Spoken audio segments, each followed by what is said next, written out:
आले का हरजीराव महाडिक? त्यांचीच वाट बघतोय की आम्ही बी. कविराज, तुमचे राजन नाही आले, बोलवा लवकर. जी निरोप दिलाय अक्का साहेब. नाहीतर आम्हीच जातो, घेऊनच येतो त्यांना. नाही नको, निरोप दिलाय, राजन येतीलच एवढ्यात. व्यायांची भेट आहे ती, ती कशी इतमामानच व्हावी. आलं आलं, सरदार हरजीराव महाडिक आलं.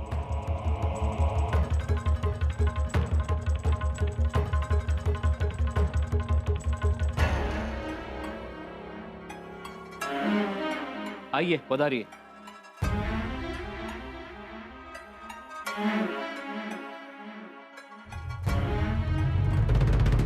वरपिता आलेत, त्यांचा खोळंबा झालाय. काय करावं आता? थोड्यासाठी चुकामुक झाली. थोड्या वेळापूर्वी जरी खबर आली असती तरी राजेंना आम्ही जाऊन दिलं नसतं. जगदीश्वरा, आता कोण करणार त्यांचं स्वागत? ज्याची आम्हाला भीती वाटत होती तेच संकट समोर आलं. आता कशी होणार व्याही भेट? पहिल्याच घासाला खडा लागायला नको, पण आता लागेल. हरजी दादासाहेबांना तो अपमान तर वाटणार नाही ना? राजे गाडूतार झाले आणि झालीच सुरुवात पेच प्रसंगात पडण्याची. म्हणजे झालीच सुरुवात आता लग्नातल्या लढाईची. राणी साहेब, दिलाय ना शब्द राजांना, मग व्हा सज्ज. आता सज्ज. पण हे सगळं पेलेल ना आम्हाला? राजे गडावर नसतानाही गडावर आहेत म्हणून सांगणं. हरजीराज, गणोजीराव, आमचं साडू भाऊ. कसं आहे समद? शेमकुशल ना? एकदम छाक.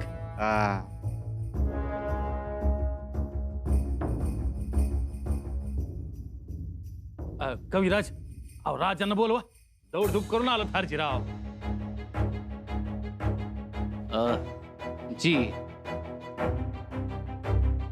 कुठे अडकले दादासाहेब? अजून आले नाहीत. अहो येत्याल, तो पाव तर आपण ववाळून घेऊया.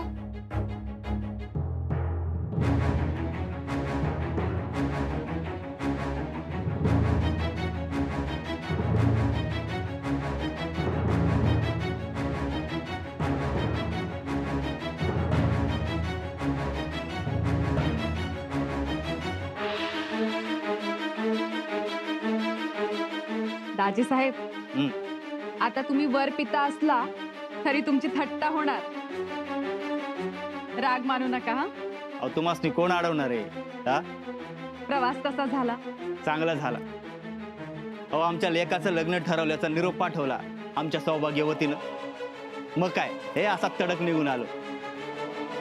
हे रायप्पा, व्यायासनी दारात किती वेळ ताटकळवशील? हा, दोन्ही व्याई एकदा भेटून आत गेले, मग कसं निवांत. हे पण व्याही भेट घ्या, व्याही नकोत का? कुठे आहेत दादासाहेब? अजून कसे नाही आलेत? बोलवा त्यांना. रायप्पा, काय झालं? येतीलच राज. चांगलाच खोळंबा झाला. कविराज, काय हे? तुम्ही तर मुग घेऊन गप बसला. बरं नाही हे असं.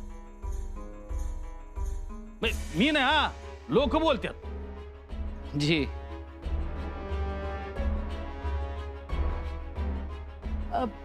या बघा, आलेच राणी साहेब.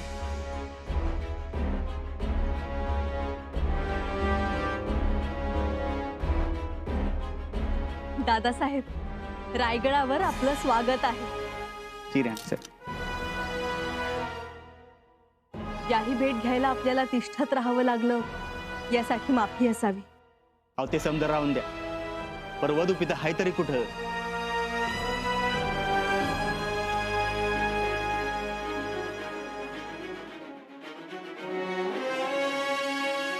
येतीलच ते, परंतु तोपर्यंत वधू पिता म्हणून आमचे युवराज राजाराम राजे आपली व्याही भेट घेतील.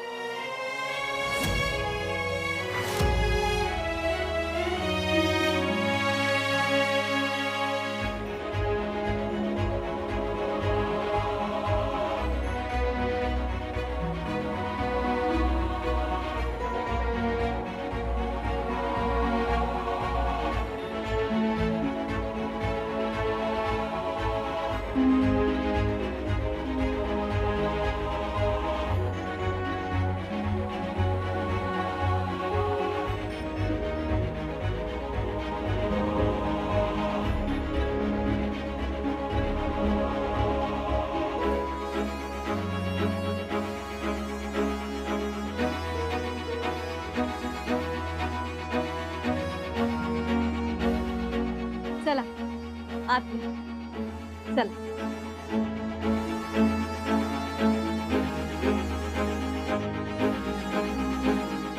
चला.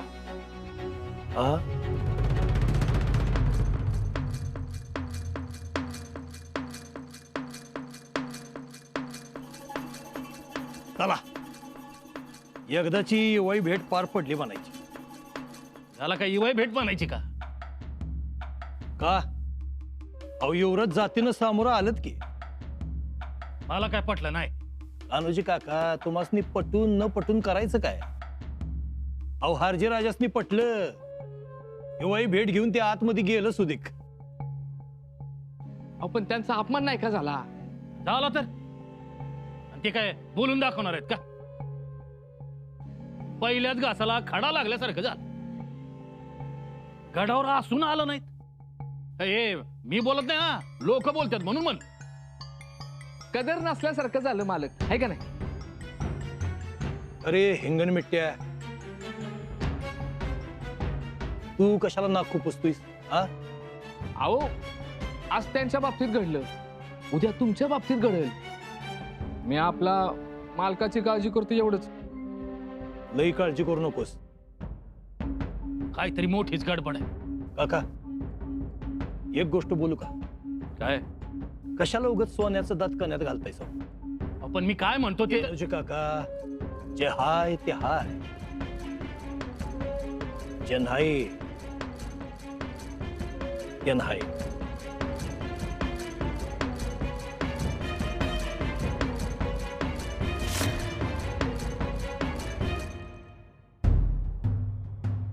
मातोश्री, कुठे निघालात? अहो जावई बापू हरजीराव आलेत, त्यांची उडबस नीट व्हावी असं सांगून येतो. आता तर ते वरबाप आहेत. ते वरबाप आहेत असं तुम्ही म्हणताय, पण आमच्या दादासाहेबांना अजून ठाऊक नाही वाटतं ते. म्हणजे होणाऱ्या व्यायांच्या स्वागताला सामोरे गेलेच नाहीत दादासाहेब. मग कुठे गेले होते शंभूराजे? आम्हीही त्यांनाच शोधतोय. आणि स्वागत कुणी केलं? राजाराम राजेंनी. अहो राजेंना एवढी काय तातडी आली होती? तेच म्हणतोय आम्ही. तुमच्याकडे आले होते का दादासाहेब? बघितलंय तुम्ही त्यांना? नाही हो.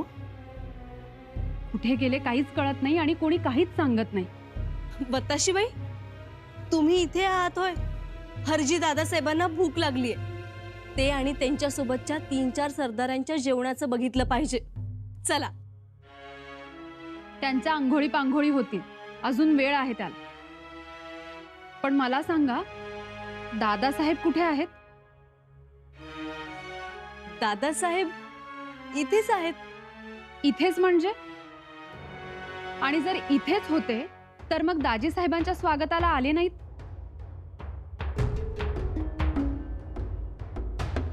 स्वागताला आले नाहीत? अहो त्याचं काय झालं, एक हेर आला होता महत्वाची खबर घेऊन. बघा मातोश्री, अहो नाही, खबर खरंच महत्वाची होती. अहो खबरा महत्वाच्याच असतात, पण आपल्या घरी लेकीचं लग्न काढलंय, तिथेही लक्ष द्यायला पाहिजे ना.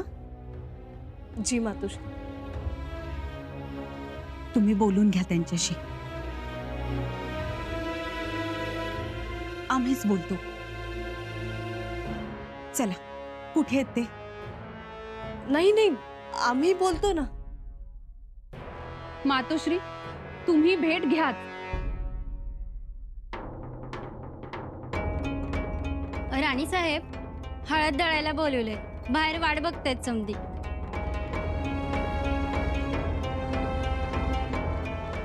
आलोच आम्ही. येतो मातोश्री.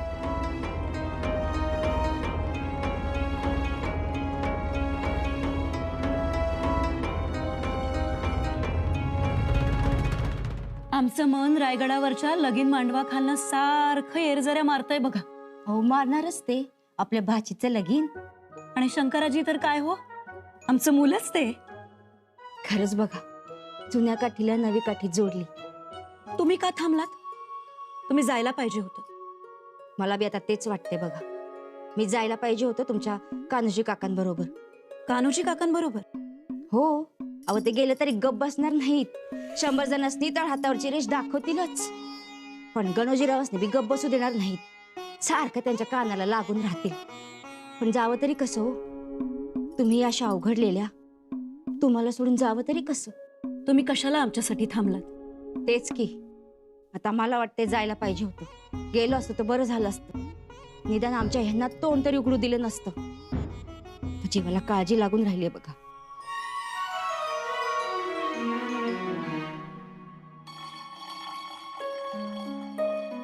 झाली का हळद दळून? काय म्हणतोय आम्ही? झाली का हळद दळून? हो, म्हणजे आम्ही सुरुवात करून आलो, परंतु हळकुंड चांगली आहेत. तुमच्याच भागातील आहे. पण मग एवढ्या पिवळ्या धमक दिसताय ते कशामुळे? हळद दळल्यामुळे की आमचे दादासाहेब दिसल्यामुळे?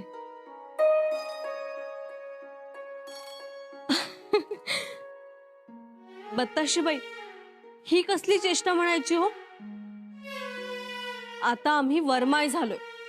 पण चेष्टा तर तुम्ही करताय वरमाई होऊन. आम्ही काय चेष्टा केली? आमच्यापासून दादासाहेबांना लपवण्याची. आम्ही कुठे लपवले तुमच्या दादासाहेबांना? आणि लपवलं तरी ते काही लपणार आहेत का? लपवले नाहीत तर मग दिसत कसे नाहीत? दिसत नाहीत की त्यांना ही सुद्धा विद्या शिकवली इथेच असून न दिसण्याची. म्हणजे आबासाहेबांनी त्यांना विद्या कला शिकवल्यात. वेषांतर करण्याची, वनस्पती ओळखण्याची, रसायन विद्या, स्वरधर, ज्योतिष, जादू. कदाचित जादूच्या विद्येमुळेच ते इथेच असून दिसत नसतील. हो ना हो वहिनीसा? बत्ताशीबाई, तुमचा काहीतरी गैरसमज होतोय. आमचा गैरसमज नाही तर समज झालाय की तुम्ही आमच्यापासून काहीतरी लपवत आहात. असं काय करताय बत्ताशीबाई? अहो, ते वरबाप आहेत, या लग्न कार्याचे मालक आहेत. त्यांच्या मागे हजारो कामं. घरातील की बाहेरची? घरातलीच. आम्हाला नाही वाटत तसं. आणि मग तुमची आणि त्यांची भेट झाली तर? वहिनीसा, दादासाहेबांच्या अंगावरून आलेलं वारं सुद्धा आम्हाला सांगतं की दादासाहेब कुठे आहेत म्हणून. तुमचं सगळं मान्य आहे आम्हाला. मग सांगा, कुठे गेले दादासाहेब? खरं तर सांगायचं नव्हतं तुम्हाला, पण आता सांगतो. सांदोशी गावच्या पठारावर वाघ उठलाय, तिकडे गेलेत राजे. असं? जी, गाव घाबरून गेले, शेतकऱ्यांना जखमी केले, म्हणून लगबगीने गेलेत राजे. खबर आली की थांबलेच नाहीत आणि आम्हालाही एवढ्यातच निरोप मिळाला. आमचा वाघावर नाही पण तुमच्यावर विश्वास आहे.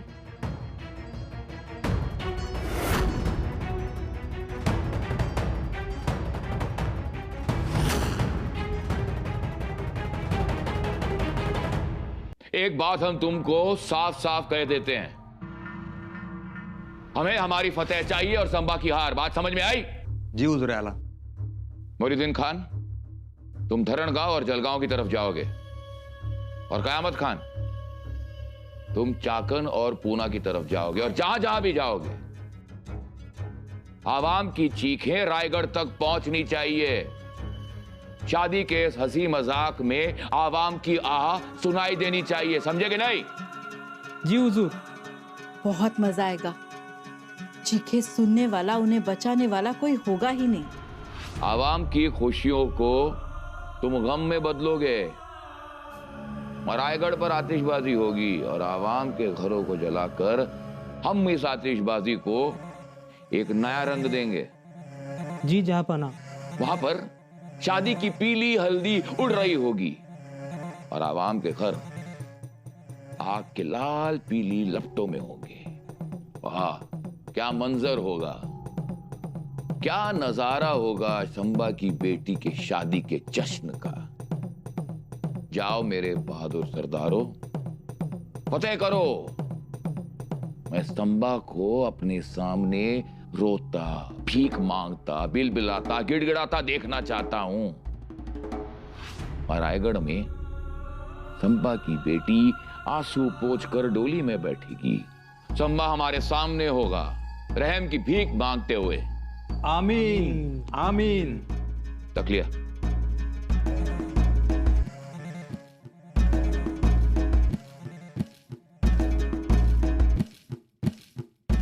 वजीर आला। जी जहांपना।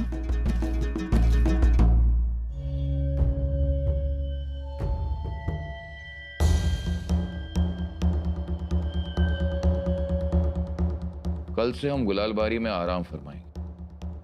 बादशाह सलामत, ये जगह सही है, महफूज है। आपकी बात दुरुस्त है वजीर आला, पर हम पल भर के लिए भी अपनी बेगम हीरा भाई के मकबरे से नजर नहीं हटा सकते। बस दूर से दिखाई दे। जी जहां। वजीर आला, तंबू ऐसी जगह पर लगाइए जहां से हम और हमारी बेगम हीरा भाई बुरहानपुर का मकबरा साफ दिखाई दे। जो हुक्म जहांपना।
राजे मुजरा।